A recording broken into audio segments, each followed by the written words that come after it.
So this video is going to be a little bit more detailed. It's going to go through number 7 because there's kind of a lot going on with number 7. There's just kind of a lot of dimensions, 3 different styles of holes, 2 on the front, 2 on the back, countersinks, regular holes.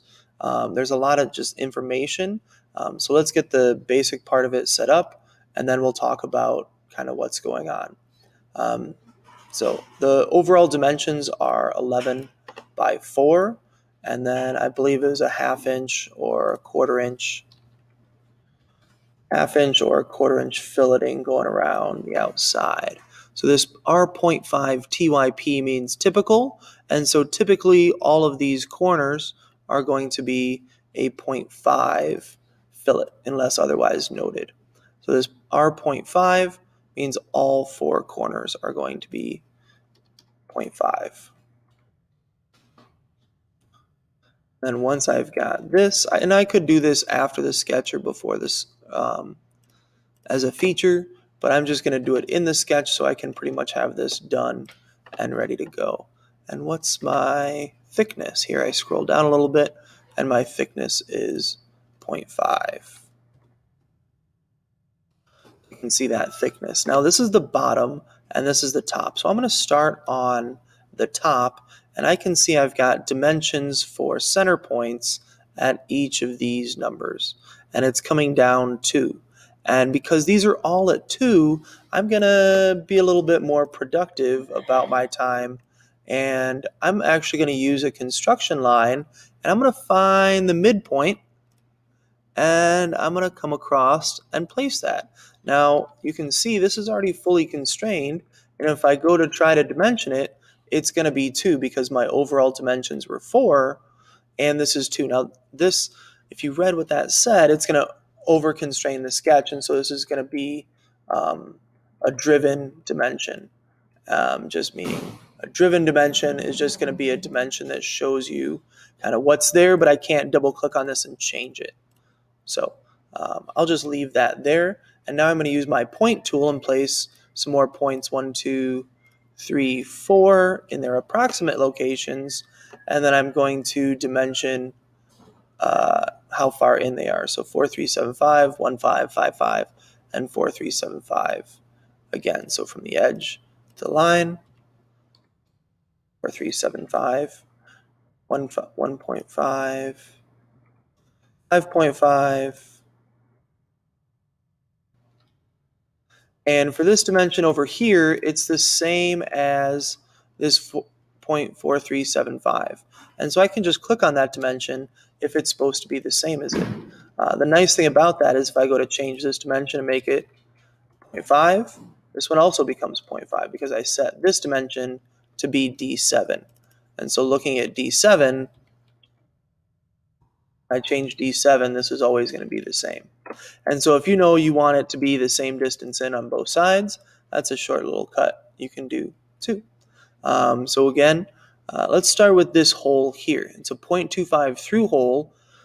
The counter sink, which is what the symbol represents, is a 0.5 diameter at 82 degrees, x2. x2 means I have 1 on the left and 1 on the right. So I'm going to finish my sketch, and I'm going to click on the hole tool. And look, it selects everything, but I can hold shift and unselect these 2 points. I'm going to use my countersink, 0.5. It's going to be a through all hole, 0.25, excuse me. The outside is 0.5.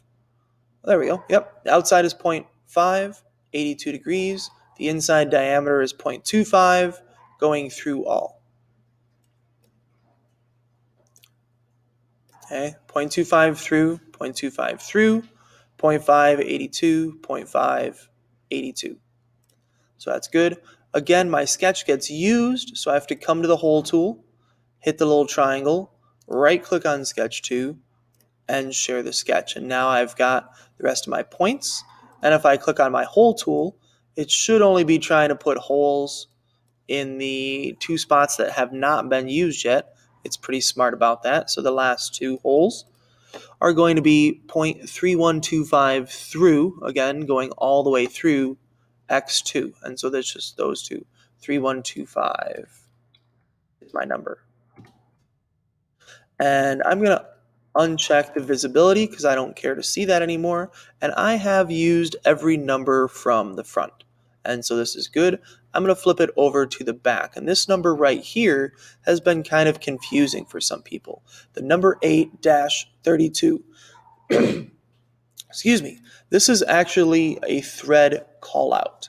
And so what this is saying is we are going to put a thread in this area here. So they wanted us to use the rectangular pattern tool, and looking at where this is on the actual point. So if I use my project geometry, this point should actually be coincident on this point here. And I can use my rectangular pattern tool to take this geometry going in direction 1, which I want to go the other way. I'll make it 4 minus 2 times 0.4375. And I want to put that equation in the distance and say I want 2 of them. Oh, this was 11, sorry. 11 minus 0.4375, was that how far we came in? Yeah. And, oh, the 4375 was the other number. This should be point times 0.5. Because this was a 0.5 radius on both sides. And for direction 2, I'm going to do the same thing. I want 2 of them. The overall dimension was 4 minus 2 times the 0.5. So what I'm looking at is this fillet right here is 0.5, and so I'm coming in 0.5, and I'm coming in 0.5. So the overall distance was 11, and then we're going to subtract, and you don't need to put these in parentheses because it's going to do the order of operations at 2 times 0.5 first, just to kind of show you my overall dimension, and then 2 times whatever my fillet was. They wanted you to use the rectangular pattern tool just in case we change this. You could easily come and change this dimension a little bit later. The other thing you can do, try to delete the pattern, there we go. The other thing you can do is just click on each of the points. Okay, and it's going, if you projected your geometry like I did before to get all these yellow lines, then it's going to give you the places you can put them. So there's my dimensions. Finish sketch. Let's get into the hole tool. And again, this UNC is kind of the key tip off that this is a tapped hole. And we haven't talked about taps a lot, but this is the tapped hole or a threaded hole. And the number 8 is actually a number size drill bit. It's a smaller drill bit, and so you're going to have to scroll up. So you get here, and you actually scroll up, and you can see all of these numbers right here. Number 8. The diameter of it, if we were to measure it with a dial caliper, would be 0.164. And so we've got all these numbers ranging from 0.06 to 0.2. And they've just got some numbers because their fractions are a little bit more complicated. So 8-32 comes up as the first one. It's a common thread size. UNC is coarse.